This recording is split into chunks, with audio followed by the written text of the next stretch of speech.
Ahlan wa sahlan na marhaban mpenzi mtazamaji, assalamu alaikum warahmatullahi wabarakatuh.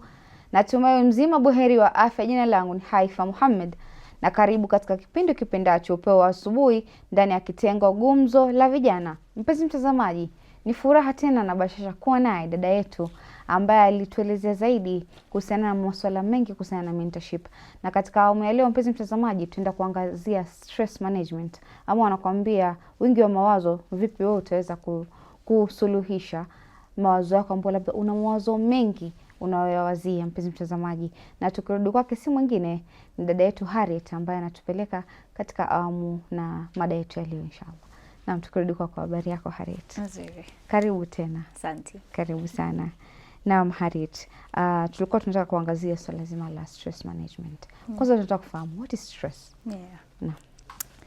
Well, from my notes, stress is an emotional or mental strain caused by pressure or demands. It is a feeling of being overwhelmed. Yani vitu kwa maisha yako ni mingi mpaka unasikia zimekulemea. So that feeling of being overwhelmed with demands or some sort of pressure is what is called stress. It can come from any point of your life, from work, from relationships, from different types of relationships, romantic relationships with your family, with your friends, any type of relationship, work relationships, school relationships, anything can bring stress. Yeah. Na tukiangalia kuhusiana na stress, ni vipi stress inachangia katika labda mili yetu, kuzoroteka kwa mili yetu, labda kiafya, inachangia vipi? Well, stress affects us both mentally, emotionally and physically. Yani inaku affect every aspect of your life. If you do not manage your stress early enough, it affects your mental state, it affects your physical well-being. Kwa sababu ukiwa na stress sometimes hata ni shida kukula. So if you continue like that, day in, day out, mwili wako utazoroteka, hautakuwa na food, hautakuwa na energy ya kufanya anything. You'll just be feeling tired all the time. That is your physical, it is your body's way of responding to this stress. Mentally, stress can cause depression. Depression is now a prolonged state of stress. Now, sasa, you cannot get out of it. Now, relax tu pale. Now, as it festers and it grows, it continues affecting your mental health. Now it leads to depression. There's also the fact that it affects you emotionally. It gives you feelings such as anxiety, worry. It gives you depression, irritability. Unakuwa angry kila saa. Mtu hataja kukosea, umejam tu. So that is also a side effect of stress. And it is how it affects our bodies. Yani kiuhalisia ukiangalia katika maisha ya binadamu, wengi wako na stress. Nini hasa kinachosababisha? Ima lesu umesema kwamba yes, kuna stress inaweza kuaffect tofauti. Yeah. Sasa nini hasa huwa kinasababisha watu kukuwa na stress? Okay. Well, currently, the first and foremost source of stress to anyone in Kenya is lack of money. Currently, hatuna do, tuko na stress kuhusu do. Anyone, anywhere, a lack of money is caused by unemployment. We do not have the means to getting this money. So that is the first cause of stress. When you do not have money, kila time. There's also, and I've mentioned relationships, there's also failed expectations. If you have very high expectations of something, even sometimes yourself, and then these expectations are not met, unapata stress. Yeah, from anyone, from yourself, from anyone you're expecting anything from. There's a social pressure. Social pressure inamaanisha any kind of pressure that we get from societal issues. For example, as girls, we are taught, oh, you must marry by this time, you must do this by this time, you must do this by this time. So currently tunaona pale America anatuambia we will hit 30, tutakauka, tukue kama miti haizai matunda. So obviously if you're a woman and you're hitting 29, you do not have any prospects of marriage and probably it's something you want for yourself, itakupea stress because you know this is what is expected of me na bado sijai kamilisha. There is also pressure from maybe school. Your parents are expecting you to perform, but wewe for some reason or another au perform poa vile ungependa uperform. So unapata ile pressure, unapata ile stress ya kudisappoint watu. There is also future uncertainty. Unakaa hivi unafikiria future yangu itakaaje. That is also a thing that can cause you stress. It is a thing most of us struggle with. Ile kufikiria mbele. We are not living in the present. We are living in the past and in the future. Na hatujafika huko na tumetoka nyuma, unaona? So we keep reliving all of this. Inatupea so much unnecessary worry. We keep worrying about things that have not even happened yet. There's also the aspect of social media. Unajua mtu kama mimi si yuko Instagram. Because sasa mimi naona pale watu wa IG wana ball na mimi sina do, so you're like, oh my god. So social media inaweza kukupea pressure ukiwa pale TikTok, uko IG, uko sijui wapi, you see people doing this, people doing that, and you're not in a position to do that for yourself. Of course sasa itakupea uanze kujifikiria in a stressing kind of way. So those are some of the causes of stress right now currently. Hiyo imenikumbusha na kwamba social media haswa ukiangalia maybe relationship wise, watu wameamua like kuweka mahusiano yao hadharani. Yes. Sasa mimi nikiona huyu anaishi vizuri ama lifestyle anaishi without even acknowledging kuna behind the scenes au jui nini inatokea. So at the end of the day unakuta mimi nikitaka kuwa kama mtu fulani unashukwa na stress. Some people end up doing things ambazo wanajua hii ataziko kwa limit yao kusudi kuachieve pale pahali ambapo wanafika. It's true. Na tukiangalia kuna mtu anakosa usingizi usiku. Because of stress. Kuna mtu anakosa usingizi usiku. Je, stress inachangia vipi katika swala zima la mtu kukosa usingizi usiku? Ama wanakuambia unakuwa na ile insomnia. Wengine mpaka inabidi wanaenda kwa daktari kupata dawa ili walale. Well, we have talked about how stress affects your body mentally, emotionally and physically. So some of the effects of stress physically are digestive problems. Ikiwa ambapo uko na appetite tuseme ama unajiforce kukula hata ukiwa na ile stress, you feel some kind of inflammation in your gut, your immune system is weakened, you have sleep disturbances, labda unaota, una worry mpaka usingizi hezi kuja, fatigue. All of these physical effects of stress are what lead to insomnia. So insomnia is the state of being unable to sleep for prolonged periods of times. So if your body is not okay physically, hawezi lala. You cannot sleep. So I think there's things that you can do to address the issue of insomnia peke yake. Ndo maana watu sijui wanaenda kwa daktari, sijui watu wanakunywa chai ya turmeric jioni or cinnamon or whatever, which are all very good.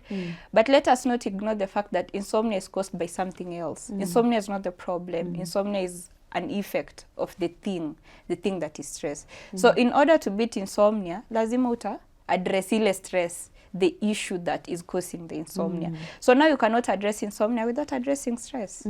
So you have to start from the root. Paka uanzie pale chini uhakikisha kwamba unapata ile kitu ambayo inahitajika. For example, sasa kama stress yako ni kuget job. Utaka hivi usiku ukifikiria nitaget job wapi? Ukiamka asubuhi tu unaenda kuangalia applications kule uta-apply. Mpaka ile siku utapata hiyo job ndio utakuwa like, finally I can be able to breathe. Hata kupumua inakuanga shida. It becomes a problem. Now you can finally like you have wiggle like kuna ile mzigo ambayo imeshukishwa kutoka kwa mwili wako. So unajua hata now you can be able to sleep without depending on the pills, without depending on the medicines, without depending on anything else. Kwa sababu you have addressed the root issue. Asante sana.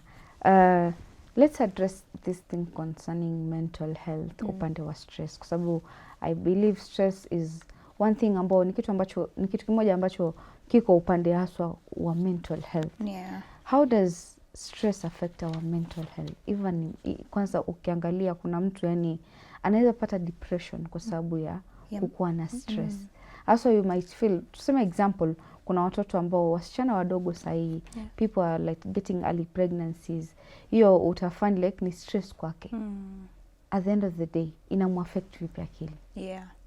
So because we have talked about the physical effect that is insomnia, So I think depression is caused by a series of very many things, but stress is the major thing.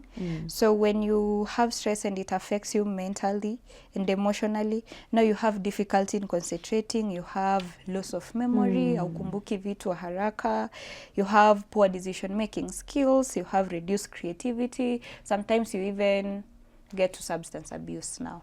Kwa sababu hata you cannot face life sober, you know. Now you're constantly thinking about your problems. So now you have come into that point where it is mentally affecting you negatively. Sasa unapata when you have depression, you cannot even get out of bed.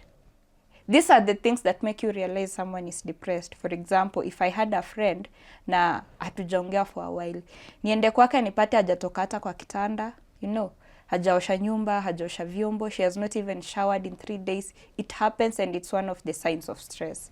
The lethargy, the mtu hataki kufanya anything, the lack of motivation, because now you feel like you have reached into a corner and there's no way out. So now that is depression. The aspect of wanting to just sit in one place and do nothing because your body is tired, your mental state is exhausted. It happens.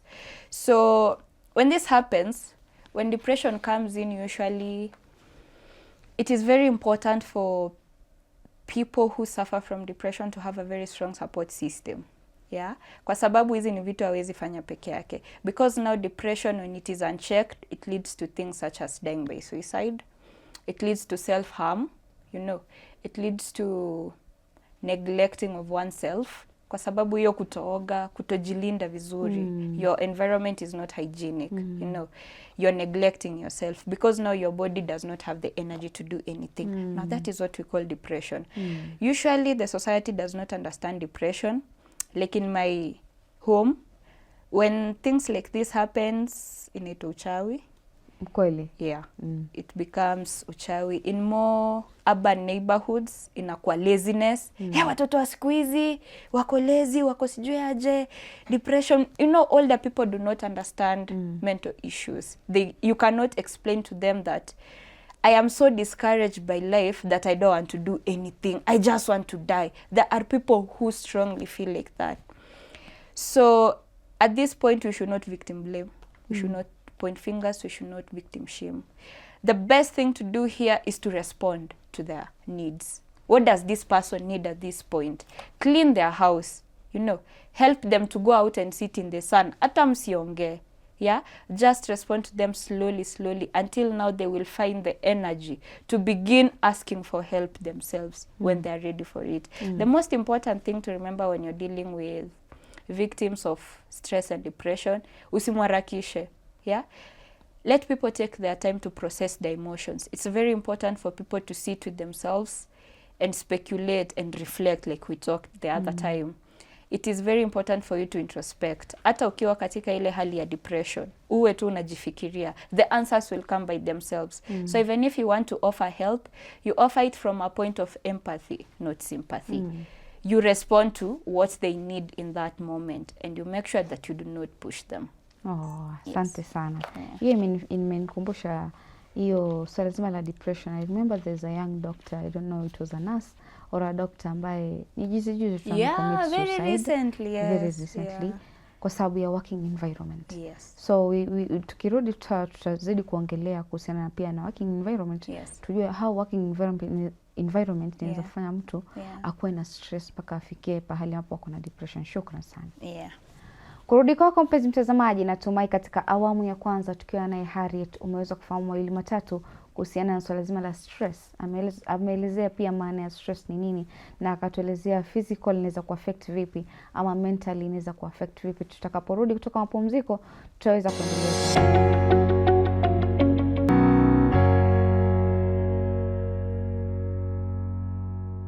Assalamu alaikum warahmatullahi wabarakatuh. Mpenzi mtazamaji, karibu tena katika awamu ya pili ya kipindi kipendacho Upeo Wa Asubuhi ndani ya kitengo Gumzo La Vijana. Tunaangalia swala zima la stress kama alivyosema dada yetu Harriet. Na tukiangalia tumeweza kuangalia akatufafanulia zaidi kuhusiana na stress inahusiana na nini. Na vipi wewe pia stress inaweza kufanya ukose usingizi. Wanakuambia mpenzi mtazamaji, afya yako ni muhimu. Hata kama uko katika mazingira ya kazini, unafanya kazi fulani, afya yako ni muhimu. Haswa mental health yako ni muhimu. Na ni kitu ambacho kinaangaziwa haswa katika nchi yetu ya Kenya, kwa sababu watu wengi recently tumepata suicidal acts. Ima ni upande wa relationship, watu wanajiua, ima ni upande wa kazi, ambao tutaenda kuangalia. Recently kuna kitu kilitokea kwa daktari mmoja ambaye pia alikuwa ni intern, na Harriet ataweza kutueleza zaidi jinsi mazingira pia yanaweza athiri afya yako ya kiakili, inaweza kusababisha wewe ukakuwa na stress kiasi gani. Na tukirudi kwake tutaweza kufahamu mengi na mengi zaidi. Naam, tukirudi kwa Harriet. Na wakati tulikuwa tunachukua mapumziko, tulikuwa tunaangazia swala zima la upande pia wa kazi. Stress upande wa kazi. Maana recently kumetokea ili swala la msichana mdogo, maskini ya Mungu, msichana mdogo mwenyewe alikuwa anafanya nadhani alikuwa ni intern kwa hospitali, and pia zile katika harakati mara shughuli za hapa na pale, anaenda shifts karibu mara ngapi, maana nadhani alikuwa ni yeye peke yake. Tumeangalia, unaonaje hili swala liangazwe vipi? It's a very sad situation when you have so many young people in our country dying by suicide. But it only points to the brokenness of our society, because there's a lack of support systems. The toxicity around us is so much. Imeenda kwa workplace, you go home. So now you find us as young people, we have no escape.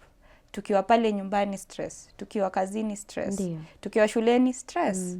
Because now the people who are our superiors, our parents, some of them are not kind.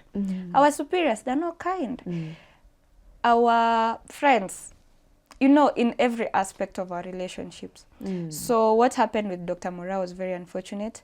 Some points back, there was also a young lady who I think was 19 years, who died by suicide also. And her friend said it was the mom who was being very harsh on her. The mom was mistreating her, alikuwa anamtesa, anamtusi, all of that.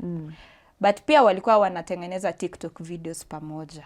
So now you as an outsider, you begin to wonder what really happened. So mamake akaja pale Facebook, it was on Facebook mostly and Instagram. So the mother came on Facebook and said, those are lies, how can people say that? So you know what the girl's friends did? They removed the chats of the girl telling them how her mom mistreats her. It is what has happened with Dr. Mura.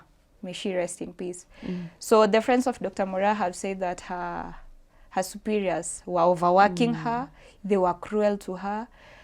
Hata kama sisi si madaktari, we have at some point watched movies, read books of how hospitals work. Kuna hizo shifts mingi, kazi ni mingi, wanaona wagonjwa wengi. You know, even as a human being, ukishinda ukiona watu in that state of sickness constantly, hata way it gets to you. Really? Now imagine you also have a toxic working environment. There is no mental health support from the hospital, who is your employer. How are you able to navigate that? You see, now I think we should all be led by empathy. All of us, whether you are a senior, whether you are hata ukwe kiwango kipi, just have empathy for your fellow human being, you know, because like I said, we all begin somewhere. Hata yule daktari, hata kama alikuwa intern, yeah, that is the place to start. Kila mtu alianza pale. So if the supervisor, let's say, was kind to her, angekuwa anamuelewa, anampea shifts kiasi, anampea breaks za kwenda kukula, anampea time ya kwenda kunywa maji, time to go rest. Imagine that doctor would be with us now. I think kitu ambacho wao wanafikiria ni kwamba kila anayekuja pale akona ile nguvu ya kustahimili yale, lakini si kila mtu ambaye akona roho ya kusema mimi nitavumilia. Because I tend to think like watu wengi sahi, ima ni sehemu nyingi za organization, they tend to take advantage of the interns. In as much as kuna ule intern atasema yes, mimi niko hapa kwa sababu I want to gain skills. Lakini kuna intern mwenye labda maskini, ukiangalia kama like what happened to her, Ukiangalia it's a scenario ambayo walikuwa pia hawalipwi, Yes. alikuwa hajalipwa, Yeah, it's rent very nasikia sad. alikuwa anadaiwa, Yeah. which is so sad. It's sad, yeah. So now you see our parents have taken us to school. Probably not all of our parents are rich. Exactly. Sasa mzazi wako akikuchukua shule, kisha ukwe posted in a hospital, amemaliza kazi yake. I expect tena urudi kumuomba. So now you see that young doctor could not ask her parents for rent. True. She probably did not even want to ask men for rent. Kwa sababu wazazi wake walimchukua shule to avoid that scenario of using other people to gain money. You know, that is bad behavior. We'll talk about that some other day, but she did not want to go through that route. Alikuwa anataka kutembea a legitimate route, but now this country does not reward integrity. This country rewards shortcuts. And not all of us want to do shortcuts. Some of us want to earn an honest living. So now it's really up to us, all of us collectively as Kenyans, to ensure that we have humanity for each other, which is why nilipenda hiyo time ya maandamano sana. Time ya maandamano, I think I saw heightened levels of love and kindness everywhere. Kwa street mtu alikuwa anaanguka, kila mtu anasimama hapo. There is no running, everyone stands, ndio watu wasimkanyage. Wanamwamsha, tunaendelea kutembea. Tia gasi kirushwa hapo, maji inatembea. It does not matter hiyo maji ni ya nani. Maji inatembea, tunaba ingine, tunatembeza tena. It does not matter whose water it is. No one was getting hurt until the police started shooting us. So what I saw really gave me some hope that it is possible to have humanity and empathy for each other. It is possible for us to relate with each other on an equal scale. Hakuna yule mkubwa, hakuna yule mdogo. And even if there's a bigger and junior person, it does not matter. It is okay, because that is how society is. Kuna ule mkubwa na kuna ule mdogo. But let us learn to respect each other. You see, if I respect my junior, I am able to pay them fairly for their work. True. I am able to appreciate their labor, and I am able to give them benefits for their work. True. Those benefits include rest and money. Money solves everything. Yes.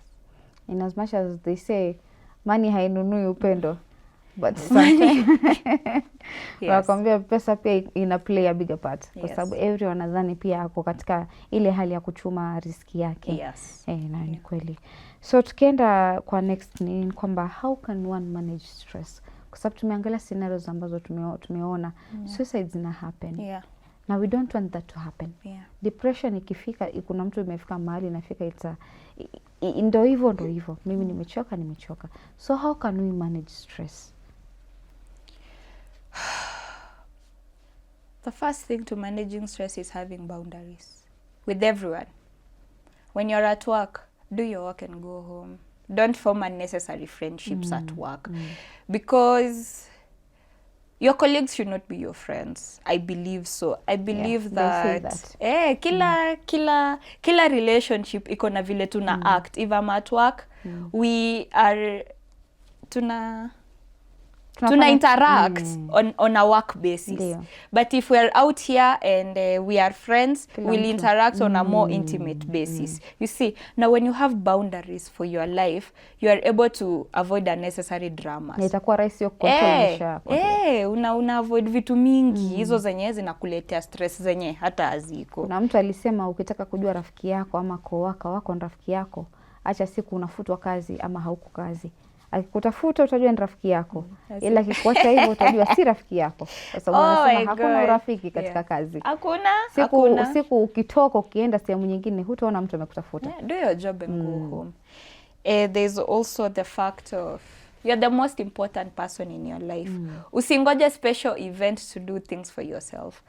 Be intentional in finding happiness in this life, because from a spiritual angle, the fight between darkness and light is so big, and the side that is most aggressive is the darkness.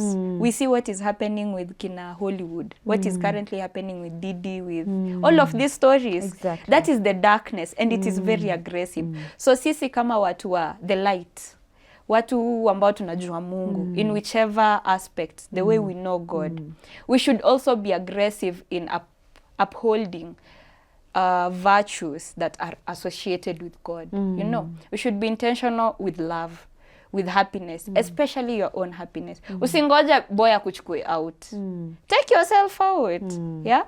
Usingoja mtu akubaie nguo. Buy yourself nice clothes. Mmoja alisema inapofika siku ya end month, Jitreat. Pia mwili shukrani. Exactly, ambia mwili pole. You know, like don't wait for people to do things for you. Start by doing them for yourself. If you're intentional with your happiness, you will realize that you are viewing the world differently, because sometimes utapata ni perspective zetu ambazo zinatuweka in a dark place. If you're constantly pessimistic, unaona tu negativity, you constantly see the glass as half full or half empty. You know, it depends with your mindset. There's also behavior such as exercise, ukule vizuri. You know, some stresses are caused from neglecting ourselves. Tuna grind sana, unasahau kwenda Karura ukimbie kiasi, you forget how to ride a bike. So now you see you're commuting to work seated in a matatu, unapanda kwa lift, unaenda unakaa, jioni you repeat the same. So there is no way your body gets rejuvenated. Mwili yako tu ime relax, imeboeka. So from what point of view is that? Your body needs to feel like it's moving constantly. Your body was not designed to sit, to rest. Your body was designed to be active all the time. So sometimes when you miss these activities, mwili yako inakupa ile response. Unaanza kusikia ni kama. So when you don't give it the response it wants, your brain begins processing that negatively. So unapata stress na ujui ni nini. So now if you get out there and feel the sun, you run kiasi, you drink some water, it will begin going away. But there's also other factors such as, kwa sababu maisha ni yako, you have to take charge of your life. Most stresses are things we cannot, are things beyond us. But some are things that we can control. Like for example, there's people who get stressed because, how will I say this? Because in Kenya, ADHD is not very well known. But there's some people when you have work to do. Tuseme niko na phone call, niambiwe mtu aniambie nitakupigia simu saa 8. The whole of that day I will not be able to do anything. Nitakuwa tunangoja hiyo phone call ya saa 8. There are people like those. You will be waiting for that phone call before you can be able to do anything. So now you see, if you are able to plan yourself well, you can be able to avoid things like those. Because over time, if you live like that over time, because siyo call moja, you will have a series of things like that. Mtu atakwambia, wacha tutaongea baadaye. Sasa atakwambia ni baadaye gani. So sasa unashikilia hewa yako mpaka ile time atakuongelesha. It is not healthy. You have to take charge of your life. You have to be very intentional with your life. You have to be very active with your body, with your mind. Read books. Eat healthily, engage with people who have a positive perspective to life. Yes. So hata wale watu ambao uko nao karibu na wewe, wakwe watu ambao they uplift your spirit. Yeah? You find community, go to church, go to game nights, give yourself things that make you enjoy life. It will be easier. Yes. Ni kitu ambacho ukiangalia wengi wanakipitia sana katika haya maisha. Hasa vijana wa sasa. Youth wengi sahi wameharibika, youth wengi sahi. Na wanakuambia youth ndio kiongozi wa kesho. Lakini kiongozi wa leo kama hatajua pia kuhandle stress zake ama ni vipi ni mazingira yake, inakuwa ngumu sana yeye kunina. Tukimalizia tunataka kufahamu ni kitu gani ambacho unaweza mwambia yule kijana pale nje ambaye anaona like maisha yake pale imefikia, mimi nimechoka. Ukiangalia suicide zinazidi kufanyika. Ni kitu gani unaweza mpa advice ama wasia gani ili naye apate ile nguvu ya kusema kwamba mimi maisha ni yangu na nafaa kuendelea kuishi? Vile umesema vijana ndio viongozi wa kesho. Lakini huwezi kuwa kiongozi wa mtu kama huwezi kujiongoza wewe mwenyewe. You have to start by leading yourself. So how do you lead yourself? Because people are only able to relate to you positively from how they see you handling your own self. So najua maisha ni ngumu sahi. Things are very hard for all of us. But it is very important for us to find things that give us hope. Hata kama uko mali ambapo una feel you cannot go back, probably you have done some bad things that have put you in that situation, or bad things have happened to you to put you in that situation. Unaona hakuna any way out. Find things that give you hope. You see, hope is the best thing we have right now. Go to church, like I said, find a community of people that will offer you support. There are a lot of bad people in this world, but there are also a lot of good people. That is what I came to realize. And you cannot be helped if you don't ask for help. Maybe kuna one or two people who might notice that you're not well and come and help. But most people don't care. Most people won't respond if you do not ask for help. So you should learn that you're not a burden to anyone. By your own existence, hapa tu vile umezaliwa, you are on earth. You are enough by yourself. You're not a burden. You were designed to come on earth. So learn to ask for help. You know, learn to do not do everything by yourself. You have a community of people around you.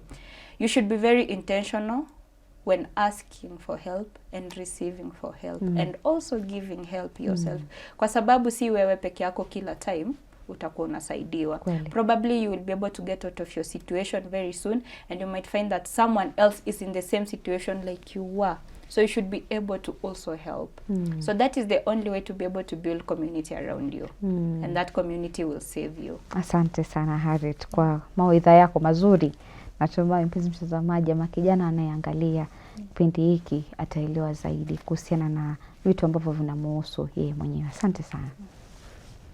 Kurudi kwako mpenzi mtazamaji, natumai katika awamu ya pili tukiwa na dada yetu Harriet umeweza kufahamu mengi na mengi zaidi kuhusiana na stress management. Ameweza kuelezea jinsi ya wewe kama kijana ameweza kuelezea jinsi ya wewe kama kijana unavyoweza kujitunza ama kulinda afya yako ya akili, kwa sababu ukiangalia stress inahusiana na mental health.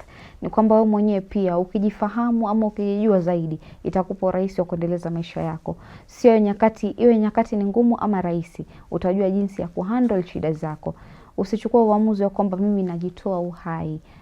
Itakuwa ni kitu ambacho wewe mwenyewe pia kinakuharibia maisha. Pia unaangalia watu ambao wamekuzunguka, uangalie unaenda na nani ama unakuwa na nani. Hivyo basi mpenzi mtazamaji, kufikia hapo sina mengi ya kusema isipokuwa ni kukwambia mashallah.